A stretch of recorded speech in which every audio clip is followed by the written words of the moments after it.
히브리서 10장 1절서부터 18절까지 오늘 이 본문은 히브리서 교리 부분의 결론이라고 말할 수 있습니다.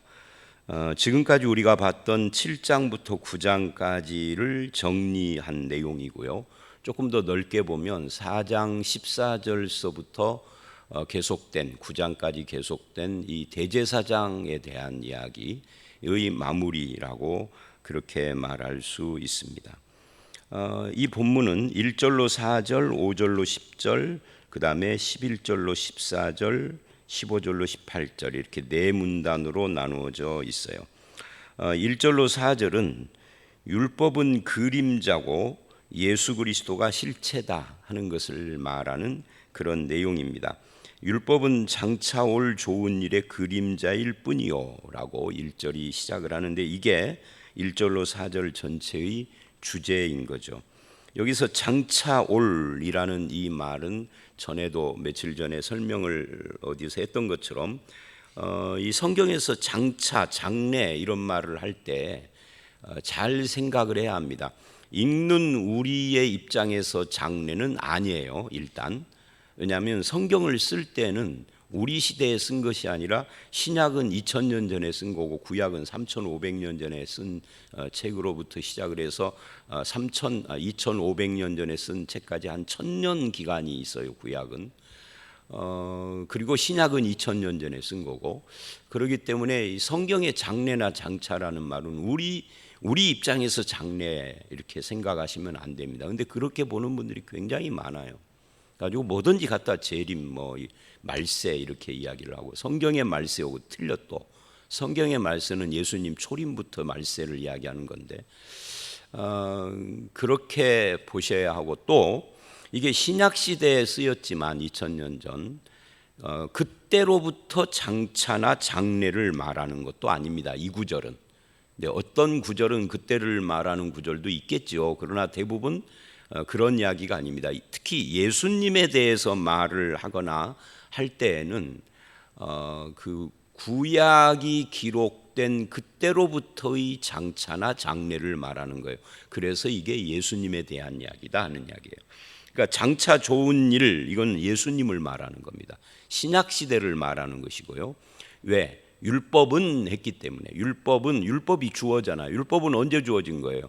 모세를 통하여서 지금부터 3500년 전, 그러니까 BC 1500년대 출애굽을 그때 한 거니까. 물론 이제 진보학자, 자유주의 학자들은 조금 더 늦게 잡아서 1000몇백 년, 1400년, 300년 이렇게 말하는 사람도 있지만 그건 자유주의 시각이고요. 정통주의 시각에서는 1500년이에요.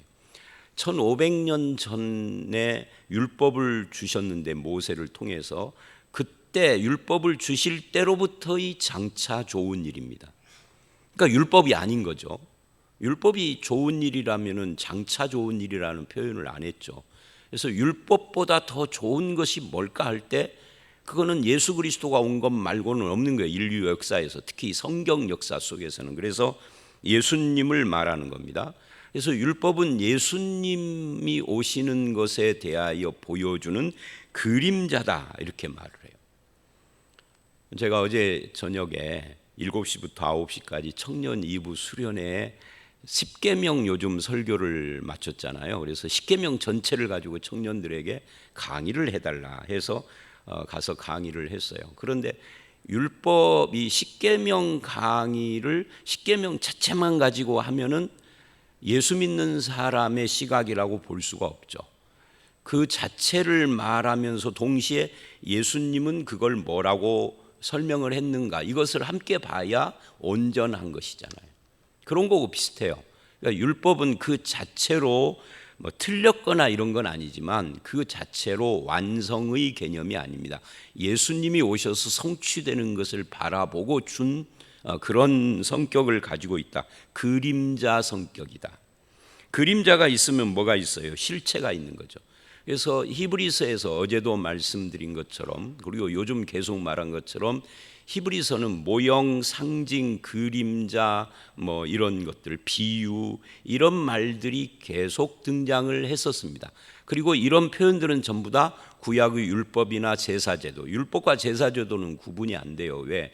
제사제도는 율법에 뿌리를 두고 주신 거니까. 그래서 율법 그러면 제사, 성전 뭐 이런 거 다 들어가는 겁니다. 절기.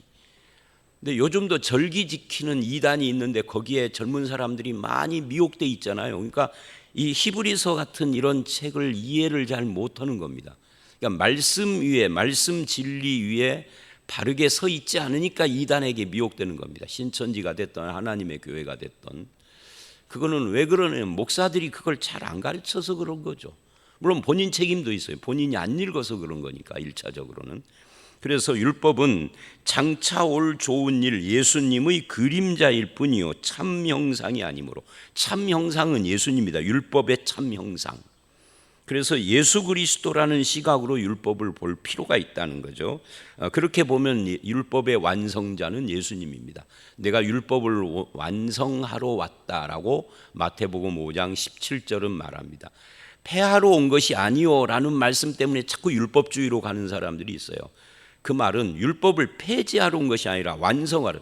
완성이나 폐지나 사실은 결론적인 건 같은 거예요. 그래서 이제는 율법에 머물지 않는다는 이야기를 하는 거거든요. 뭐 율법의 1.1획도 땅에 떨어지지 않고, 이 말은 우리가 그렇게 지키라는 이야기가 아니라 예수님이 완성했다는. 그래서 완성하신 예수 안에서 우리는 율법을 새로운 시각으로 보는 거예요. 어떻게? 문구 하나하나를 적용하는 것이 아니라 그 법의 정신으로. 하나님 사랑, 이웃 사랑. 뭐 예를 들면 예수님이 살인하지 말라, 이것은 미움도 다 포함하는 것이다. 그러면 안 미워하는 사람이 어디 있어요? 그러니까 예수 그리스도 안에서 우리의 죄를 고백하고 사함받고 미움이 아닌 사랑의 삶을 살도록 애를 써가는 것이 신자인 것이지, 이거 지켰다 안 지켰다의 문제가 아니다는 거죠.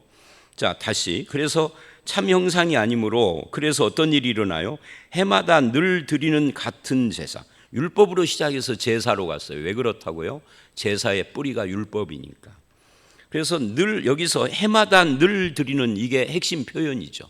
늘 해마다 반복되니까 반복은 불완전을 말한다. 그래서 그 제사로는 나아오는 자, 하나님께 나아가는 자. 왜 나가죠? 죄 때문에 나가는 거죠. 그들을 온전하게 할 수 없다. 뭐를 온전하게 못해요?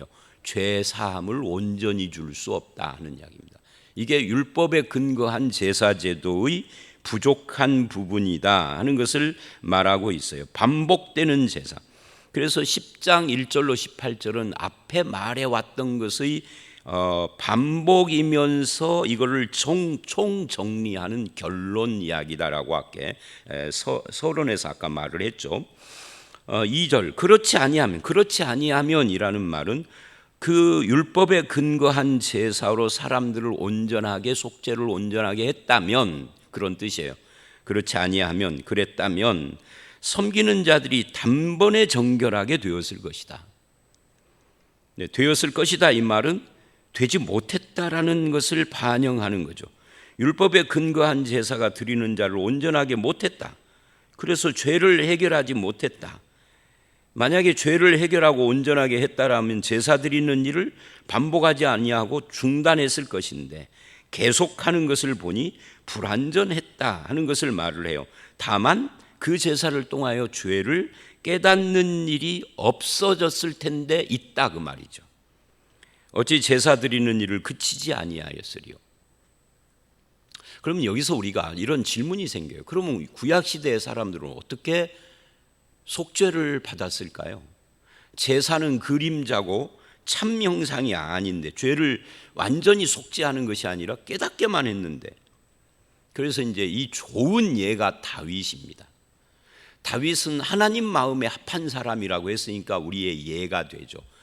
다윗은 죄 안 지었나요? 그 다윗이 죄를 지었다라는 거 우리 압니다. 뭐 여러 가지 삶 속에서 개인적인 죄는 성경에 기록도 안 했으니까 그건 빼놓고, 살인죄를 저질렀죠, 간음죄를 저질렀죠, 거짓으로 그 편지를 써서 뭐라 그럴까요? 자기가 간접 살인을 했으면서도 그걸 덮으려고 했으니 거짓 증거자죠. 적어도 십계명의 3가지를 어긴 거예요. 그런데 하나님이 다윗을 용서하시고 그리고 내 마음에 합한 사람이라고까지 했어요. 왜 그러죠? 다윗이 물론 율법에 근거한 제사, 속죄 제사를 드렸겠지만 그것 때문이라고 성경은 기록하지 않아요. 그럼 어떻게 사함을 받았죠? 회개했잖아요. 회개. 그냥 구약이든 신약이든 회개해서 사함을 받는 거죠. 신약은 회개의 근거가 예수 그리스도의 십자가죠. 예수님의 십자가가 나를 용서한 것이 아니라 예수님의 십자가가 나를 용서하는 근거가 돼서 내가 회개 안 하면은 소용없는 거죠. 예수님이 십자가를 지셨어도 회개 않는 사람은 의미가 없는 거예요. 그래서 구약이든 신약이든 회개해서 용서받는 거예요. 구약의 제사는 바로 그 예수님의 십자가, 장차 좋은 일, 그 십자가를 보여주는 거죠. 예수 그리스도. 그러니까 구약의 제사든 신약의 예수님 십자가든 속죄의 근거가 되는 것이지 그것이 나를 사한 건 아니에요. 그 근거를 붙잡고 회개해야 합니다. 회개도 않고 제사만 드리는 걸로 용서받는 건 아닌 거죠. 그죠? 예수님을 믿지도 않고 그리고 회개도 않고 십자가가 다 용서했으니 나는 죄 없어 이딴 식으로 말하는 걸로 용서받는 건 아닌 거죠. 예수님의 십자가가 내 죄를 위한 속죄의 근거니까 내가 회개해야 하는 거지. 그런 이야기입니다, 이게 지금. 그래서 이 제사들은 해마다 죄를 기억하게 하는 것이 있나니 하고 3절에 다시 반복을 했죠. 2절에 깨닫는 일이 없었으리니 하는 것과 똑같은 이야기입니다, 결국은. 그러면 왜 구약의 제사는 죄를 완전 속죄를 못하고 깨닫고 기억하게만 하느냐 하면은, 왜냐하면 그게 이제 4절입니다. 황소와 염소의 피, 즉 동물의 피가 어떻게 사람의 죄를 없이 할 수 있겠느냐. 동물하고 사람하고는 틀린데, 격이 틀린데, 내가 죄 지었는데 우리 집에서 기르는 개새끼를 죽여가지고 내 죄가 어떻게 용서가 되겠느냐, 그 말이에요. 개는 개고 사람은 사람이죠. 요즘은 뭐 개를 네 새끼 하는 사람도 있긴 있지만 착각하면 안 돼요. 개는 사람이 아니에요. 그래서 그거 가지고 나를 대신할 수 없어.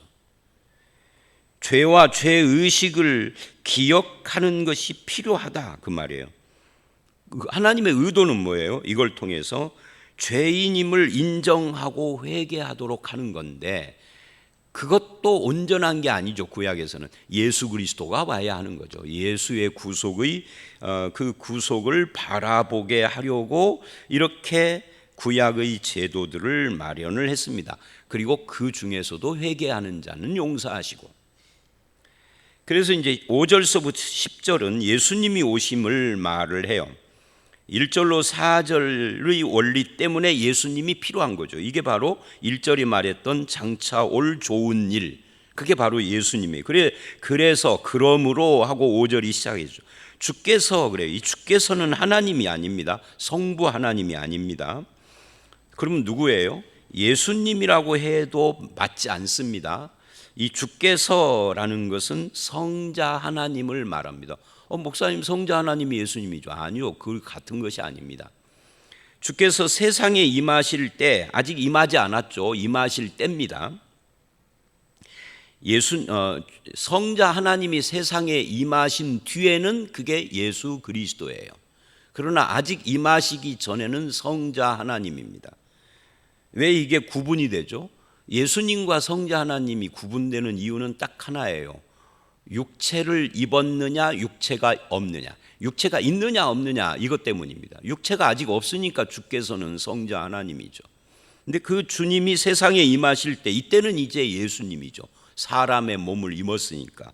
그러면 왜 성자 하나님, 영이신 하나님이 육체를 입고 세상에 임하셨느냐 하는 것이 중요한 거죠. 육체를 입으신 이유는 딱 하나예요. 육체가 필요하기 때문이죠. 육체가 왜 필요하죠? 하나님이 제사와 예물을 원하지 아니하시고 구약의 제사와 예물로는 속죄를 완전히 이룰 수가 없으니까 하나님이 이걸 원하지 않는다 그 말이에요. 하나님이 제사와 예물과 그 제도를 주셨지만 그것이 전부가 아니다 하는 뜻이에요. 그래서 오직 나를 위하여, 이 나가 누굴까요? 예수님이 아닙니다. 성자 하나님입니다. 성자 하나님을 위하여 한 몸, 이 한 몸 이게 뭐예요? 예수님이죠. 그러니까 성자 하나님을 위하여 예수라는 한 몸, 즉 인간의 몸을 예비하셨습니다. 예비해서 어떻게 했죠? 성자 하나님이 이 땅에 태어날 때 그 몸을 주신 거죠. 이런 걸 보면 사람이 이 땅에 태어나는 것은 하나님이 하시는 일인 거죠. 예수님뿐만 아니라 우리도. 그래서 아무도 쓸데없는 인간은 없는 겁니다. 하다못해 서울역에 있는 노숙자들도 쓸모가 있어 하나님이 주신 거예요. 저들이 지금은 노숙자지만 젊었을 때도 노숙자는 아니거든요. 그리고 앞으로 장차도 아직 인생이 끝난 건 아니고 하나님은 다 어떤 인간이든지 뭐 예를 들면 선천적인 그 장애를 입고 태어난 아이가 있다 할지라도 그도 하나님에게는 뜻이 있고 의미가 있고 가치가 있는 거죠. 왜? 이유는 딱 하나예요. 하나님이 보내셨으니까. 다만 인간이 본인이든 부모든 주변 사람이든 그 사람의 가치와 의미를 못 알아볼 뿐인 거죠. 왜? 인간은 제한되어 있으니까. 육신의 눈으로는 다 안 보이는 거니까. 하나님의 의도와 뜻을 우리는 다 100% 알 수가 없으니까. 그래서 우리는 겸손해야 돼요. 다시 돌아와서 그래서 나를 위하여 한 몸, 예수라는 한 몸을 예비하셔서 성육신 할 때 주신 거예요. 왜 그렇게 했느냐 하면은 하나님이 번제와 속죄는 기뻐하지 않기 때문에, 즉 동물의 제사로는 인간의 죄를 다 사할 수 없기 때문에, 기뻐하지 않는다 이 말은 불완전하다. 그렇기 때문에 다른 몸이 필요해요. 속죄를 위한. 그래서 예수라는 몸을 성자 그리스도 말이 예수 그리스도가 뭐 이게 올라서요. 성자 하나님에게 예수라는 몸이 필요했던 것이단 말이에요. 성자 하나님은 영이시라 죽을 수가 없으니까 죽음이 필요해서 예수라는 몸을 주셨다. 성육신의 의미는 그래서 두 가지예요. 죽음이 필요해서입니다. 왜? 우리 죄를 대속하려고. 그리고 또 하나는 성육신의 또 하나의 의미는 인간을 대표하고 대신하는 존재입니다. 인간을 대표할 수 있으면 우리 집에 기르는 강아지는 불가능한 거예요. 인간이 아니니까. 인간만이 인간을 대표해. 하나님도 인간을 대표할 수 없어. 천사도 인간을 대표할 수 없어. 인간만 인간을 대표해. 그래서 인간의 몸이 필요했다는 거죠. 인간을 대표해서 뭐를 하려고? 대신 죽으려고. 속죄가 필요한 거죠. 그 이야기예요, 이것이. 번제와 속죄제는 기뻐하지 아니하시나니 이에 내가 말하기를, 그러니까 여기서 나는 바로 예수 그리스도 성육신 하신 나를 말하는 겁니다. 내가 말하기를 하나님이여 보시옵소서. 두루마리 책, 이 두루마리 책은 성경을 말하는 겁니다. 어떤 성경? 구약 성경이죠. 구약 성경의 시편 40편인데 이것을 인용을 해서 말을 하기를 이렇게 말을 했다는 거예요. 두루마리 책에 나를 가리켜 기록한 것과 같이 하나님의 뜻을 행하러 왔나이다. 이 하나님의 뜻이 뭐예요? 십자가의 죽으심이죠. 그래서 예수님이 겟세마네에서 기도를 하실 때 내 뜻대로 마시고 아버지의 뜻대로 하소서라고 기도를 했던 기도의 제목이 그거였어요. 그렇게 기도하는데 땀방울이 핏방울처럼 흘러 떨어졌다는 거죠.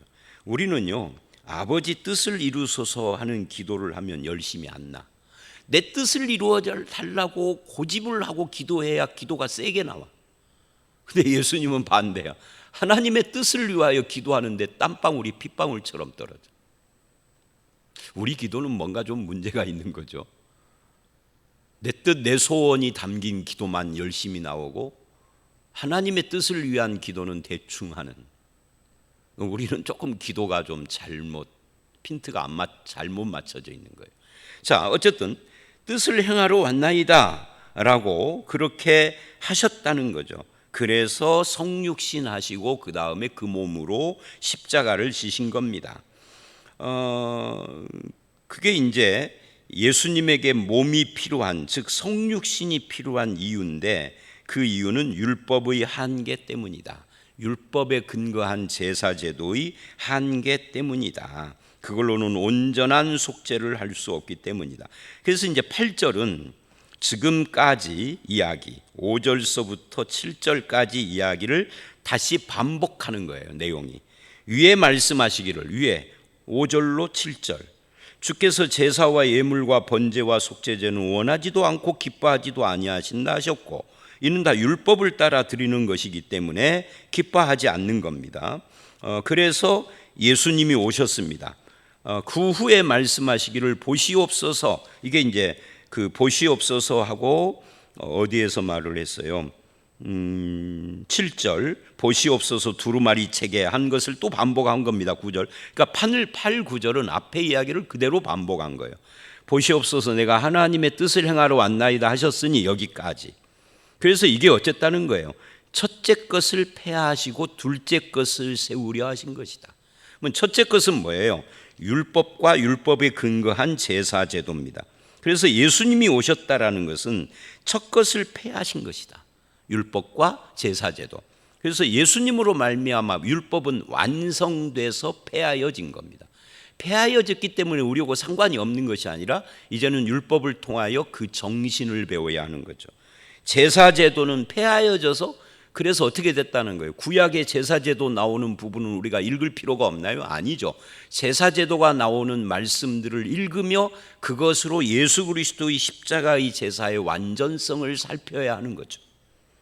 그래서 첫 것을 폐하고 둘째 것을 세우려 하셨다. 그것이 예수 그리스도와 그 제사, 십자가다. 그래서 십자가는 제사예요. 제사 행위예요. 드려진 제물은 예수님이고요. 드리신 제사장은 예수님 자신이고요. 제물은 예수님의 몸, 제사장은 예수님, 제단은 십자가입니다. 그게 히브리서를 근거로 해서 나온 거예요. 이제는 예수님 이외에 참 제사장은 없는 거죠. 그래서 우리도 제사장인데 우리와 예수님을 구분하기 위해서 뭐라고 그래요? 우리는 왕 같은 제사장들이요, 예수님은 대제사장이다, 이렇게 표현을 하는 겁니다. 하나님의 뜻을 성취하신 것이 제사의 완성인 거죠. 다른 제사는 이제 없는 거죠. 십자가 제사 이외에 다른 제사를 드리는 자들은 그거는 예수님을 부정하는 거예요. 그래서 며칠 전에도 말한 것처럼 개신교는 제사를 드리는 것이 아니라 완전히 단번에 영원히 끝내버린 완성된 속죄의 제사를 바탕으로 해서 예배하는 거죠. 예수님의 십자가 속죄 때문에 감사, 찬양, 경배하는 이 예배를 드리는 겁니다. 예배와 제사는 다른 거예요. 그래서 우리가 제사 드린다 이런 말을 예배에 쓰면은 안 돼요. 제단이라는 말을 써도 안 되고, 제물이라는 말을 써도 안 되고, 제사장이라는 말을 써도 안 돼요. 그건 예수님의 십자가를 모독하는 일이에요. 그래서 종교 개혁을 한 겁니다. 자, 그래서 10절은 뭐라고 그러느냐면, 이제 10절이 이 문단의 마지막이죠. 이 뜻을 따라, 여태까지 이제 하나님이 이런 계획과 뜻을 가지고 예수님을 보낸 겁니다. 이 하나님의 뜻, 이것을 따라 예수 그리스도의 몸을 단번에 들이심으로 우리가 거룩함을 얻었다. 예수님이 십자가에 자기 몸을 드리고 우리는 그 예수님을 믿고 회개함으로 거룩함을 얻었다. 근데 믿고 회개를 빼버렸죠. 생략을 한 거죠. 여기서의 강조점은 예수님이 완성이다를 말하기 위한 거니까. 그래서 예수 믿는 성도는 이제 성도가 됩니다. 성도가 뭐예요? 거룩한 무리라는 뜻입니다. 그게 거룩함을 얻었노라 하는 말이죠. 그런데 천주교는 자기들 신자를 성도라고 안 부릅니다. 아니, 안 부르는 게 아니라 교황령에 의해서 못 불러요. 그래서 천주교는 뭐라고 그러죠? 신도라고 부릅니다. 근데 개신교는, 우리는 신도라는 말을 가능하면 자제하고 안 써야 돼요.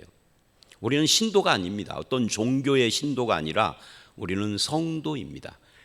과거 죄인이었던 우리가 예수를 믿고 회개함으로 성도가 된 겁니다. 그게 거룩함을 얻었노라예요. 그래서 성경 어디에도 신자들을 신자나 신도라고 부르는 곳은 없어요. 신약 성경에 성도라고만 불러요. 아니면 그리스도인, 아니면 제자 이렇게 부르지 신자, 신도 이렇게는 안 부릅니다. 근데 신자야 뭐 그렇다 쳐도 신도 하면은 어감도 그렇고요. 그 신도는 우리의 정식 명칭이 아닙니다. 성도입니다. 근데 뭐 어쩌다가 신도, 신자 이렇게 나왔다 해서 저거 잘못했어 이렇게 할 필요는 없습니다. 저도 뭐 설교 시간에 신자 어쩌고 할 때가 있잖아요. 이 성도가 정식 명칭이에요.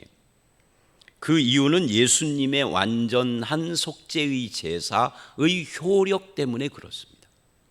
천주교는 왜 신도라고 하고 성도라는 말을 안 하느냐 하면은 이 성도가 영어로 saint인데 그거는 교황이 특별한 공로를 세우고 뭐 세계적으로 유명하고 가톨릭 교회에 인정받을 만한 엄청난 공을 세운 사람에게만 그 사람이 죽은 지 몇십 년 지난 뒤에 붙여주는 칭호가 성도이기 때문에 그래요. 그래서 뭐 성아무개 이런 말을 가톨릭이 많이 쓰잖아요. 그거는 일반 신도들에게는 절대 안 쓰는 이야기입니다. 그러니까 가톨릭 천주교 믿는 사람들은 참 뭣도 모르고 불쌍한 자들이에요. 이 땅에 살아서는 절대 성도가 못 되는 사람들입니다. 다 신도일 뿐입니다. 아무리 유명한 사람도 죽은 지 몇십 년이 지나야 성자를 붙여주는 이 이상한 종교예요. 성경적이지 않아요. 제가 농담으로 늘 말하죠. 서부중앙교회 마음에 안 들면 천주교로 가지 말고 서부제일교회로 가시라고. 절대 천주교로는 가지 마시고 뭐 불교도 마찬가지지만 가지 마시고 교회 안에 머무르시라고. 서부중앙교회가 싫으면 서부제일교회로, 뭐 서부뒷교회로 가든 앞교회로 가든 그렇게 가셔야지 천주교로 가시는 것은 복음을 부정하는 겁니다. 자, 11절로 14절. 그래서 여기는 이제 지금까지 총정리 차원에서 구약의 제사장들과 예수님의 제사를 대조하는 겁니다. 구약의 제사장들은 11절 매일 서서 이건 미완료죠. 자주 불완전이죠. 같은 제사를 드립니다. 그래서 결론이 뭐예요? 언제나 죄를 없게 하지 못합니다. 이게 구약 제사의 결론입니다. 그런데 12절로 14절 예수 그리스도는 오직이라는 말로 only입니다. only. 매일과 오직 구분이 되죠. 영원한 제사를 하나님 우편에 앉으셨다. 영원한 제사를 드리고 앉으셨다. 완료죠. 완료. 불완전이 아니죠. 미완료가 아닙니다. 서서 자주 같은 제사를 매일 드리는 것과 오직 영원한 제사를 드리고 우편에 앉은 것과는 완전히 다른 거죠. 그래서 어떻게 해요? 13절. 그 후에 완전히 영원한 제사를 드리고 하나님 보좌 우편에 승천하셔서 앉은 후에 자기 원수들을 자기 발등상 되게 하실 때까지, 이게 언제죠? 재림입니다. 재림 때까지 기다리고 계신다. 14절. 그가 거룩하게 된 자들을, 거룩하게 어떻게 됐죠? 예수님의 십자가에 흘리신 피로, 그 속죄 제사로 거룩하게 된 자들입니다. 우리들입니다. 바로 성도들. 그들을 어떻게 거룩하게 했느냐면 한 번의 제사로입니다. 이런 말씀이 분명히 있는데도 또 십자가 지고 또 십자가 지고라고 말하는 사람들은 좀 이상해요. 성경도 안 읽는가 봐. 한 번의 제사로입니다. 단번에. 영원히입니다. 영원히. 그리고 온전하게. 자, 이 표현들을 보세요. 그 한 번의 제사로 영원히 온전하게 하셔서 우리가 죄인이 아니라 거룩한 자가 된 겁니다. 성도가 된 겁니다. 이게 엄청난 영광이고 축복이죠. 믿는 자의 축복, 이거보다 더 큰 건 없습니다. 이것이 있음에 그 다음이 있는 거니까. 이것이 없으면 다른 것은 아무것도 없는 겁니다. 죄사함부터 있어야 하는 거죠. 영원히 온전케 돼서 이것은 취소나 또는 무슨 번복이 안 돼요. 우리가 죄를 다시 지어도 죄를 자백하여 용서받음이 있는 겁니다. 이것 때문에. 그 다음에 15절로 18절은 이 히브리서 전체의 교리의 결론이에요. 새 언약으로 결론을 내려요. 또 성령이 우리에게 증언하시되 주께서 이르시되 그날 후로는, 이 그날이 언제예요? 한 번의 영원한 제사를 드린 그 십자가 후를 말하는 겁니다. 그들과 맺을 언약이 이것이라. 구약의 언약과 신약의 언약, 새 언약을 비교하는 겁니다. 구약의 언약은 돌판에다가 새겨서 십계명 그렇게 주셨어요. 그런데 신약의 언약, 새 언약은, 예수님의 십자가의 언약은 그 법을, 내 법, 하나님의 법이죠. 그 법을 우리의 마음에 두고 생각에 기록을 해요. 이게 에레미야 31장에 예언했던 것이 예수님 시대에 성취가 된 겁니다. 말하자면 성문법이 불문법으로 바뀐 거예요. 구약은 성문법이죠. 돌판에다 기록한. 그런데 신약은 불문법입니다. 이런 돌판에 기록하는 그런 법을 줄 필요가 없어요. 왜? 내 마음에 그걸 기록을 했기 때문에. 무엇을? 율법 613개를 기록한 것이 아니라 율법의 정신을 기록한 거죠. 그게 뭐죠? 하나님을 네 몸과 마음과 뜻과 정성과 목숨을 다하여 사랑하고, 그게 십계명의 앞부분이죠. 그리고 네 이웃을 그와 같이, 하나님 사랑하듯이 그와 같이 사랑하는 거예요. 그게 십계명의 5계명부터 10계명이죠. 이웃에는 부모부터 시작을 해가지고 내 가족, 그리고 내 형제, 친척, 이웃, 교우 이렇게 확대돼 가는 거죠. 그래서 바로 그 성문법이 불문법으로, 실정법이 법정신으로 바뀌게 된 것이 바로 이 새 언약, 예수님의 온전히 한 번에 영원히 제사를 드려서 하신 이 새 언약입니다. 새 언약은 새로운 약속을 주셔서 언제 또 성취를 하는 것이 아닙니다. 구약의 언약이 성취된 십자가를 새 언약이라는 겁니다. 그래서 십자가를 지시기 전날 예수님이 떡과 잔을 주면서 이것이 너희를 위하여 흘리는 나의 피 새 언약이다 라고 했던 겁니다. 이것이 새 언약이다. 새로운 약속을 또 준 게 아니에요. 이 신천지의 미혹이죠. 또 그들의 죄와 불법을 내가 다시 기억하지 아니하리라. 하나님이 우리 죄를 완전히 사한 거죠. 그래서 18절, 이것들을 사하셨은 즉 죄를 위하여 제사 드릴 것이 없다. 우리는 미사 드리지 않는다예요. 자, 오늘 여기까지입니다. 오늘 말씀의 결론 다시 반복하면 복잡하니까요. 예수 그리스도의 십자가 속죄의 완전한, 영원하고 완전함, 그리고 그 성문법이 불문법으로, 실정법이 법정신으로 바뀌게 되니 완전한 완성을 우리는 가지고 있다. 구약은 완전한 것이 아니라 그림자였다. 그래서 예수님을 모신 우리는 제사 드리는 것이 아니라 예배 드린다. 그래서 우리가 예배 드릴 때마다 예수 그리스도를 기억하셔야 합니다. 여러분의 삶 속에 늘 이 영원히 한 번에 단번에 거룩하게 나를 그렇게 해 주신 예수 그리스도의 은혜를 늘 기억하면서 살아가시는 그런 성도들이 다 되시기를 주의 이름으로 축원합니다. 함께 기도하겠습니다. 하나님, 그렇습니다.